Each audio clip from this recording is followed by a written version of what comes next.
ఈరోజు కాంగ్రెస్ ఎమ్మెల్సీ బల్మూర్ వెంకట్ అధికార మందంతో ఇష్టమొచ్చినట్టు మాట్లాడుతున్నారు. మరి పిచ్చోడి చేతికి రాయించినట్టుగా ఎమ్మెల్సీ కాగానే మరి పిచ్చి కుక్కల మరి ఎమ్మెల్సీ కవిత వారిపై నిరాధార ఆరోపణలు చేస్తున్నాడు. సీఎం రేవంత్ రెడ్డి గారి మరి కుక్క బిస్కెట్లకు ఆశపడి మరి ఎమ్మెల్సీ కవిత గారిపై ఆరోపణలు చేస్తే ఖబర్దార్, ఖచ్చితంగా మీ నాయకుడైనటువంటి కాంగ్రెస్ నాయకుడు, జాతీయ నాయకుడు రాహుల్ గాంధీ గారు చెప్తున్నారు, రాజకీయ కక్ష సాధింపులో పెట్టిన కేసు లిక్కర్ కేసు ఒక ఫాల్స్ బోకస్ అని చెప్తున్నాడు. ఆ కేసులో మరి ఎటువంటి నిరాధార ఆరోపణలు ఉన్నటువంటి వ్యక్తుల ద్వారా ఎలాంటి సాక్ష్యం దొరకలేదని చెప్పేసి కూడా న్యాయమూర్తి మాట్లాడుతున్నాడు. అలాంటి విషయాలు తెలుసుకోకుండా మరి ఢిల్లీ నాయకులపై శిక్షణ తీసుకొని వచ్చి మాట్లాడితే బాగుంటుంది.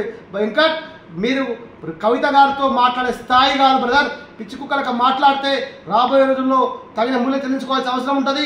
ఎందుకు చెప్తున్నావు అంటే 6 గ్యారెంటీలు అమలు చేయడం చేతగాక కవిత గారిపై ఆరోపణలు చేస్తే కనిపిస్తున్నది.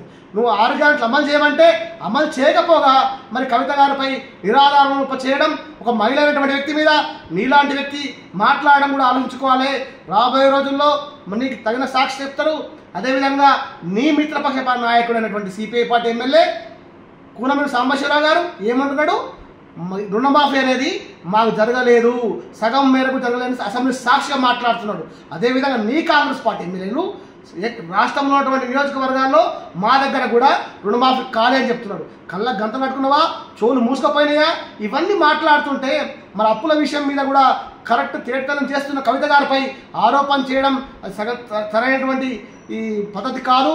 ఖచ్చితంగా ఒక మహిళ గుర్తుంచుకోవాలి. కవిత గారిపై ఇలాంటి ఆరోపణలు చేస్తే ఖబర్దార్ వెంకట్, మరి ఊరుకునే ప్రసక్తి లేదు. రాబోయే రోజుల్లో జాగ్రత్త తమ్ముడు, జాగ్రత్త.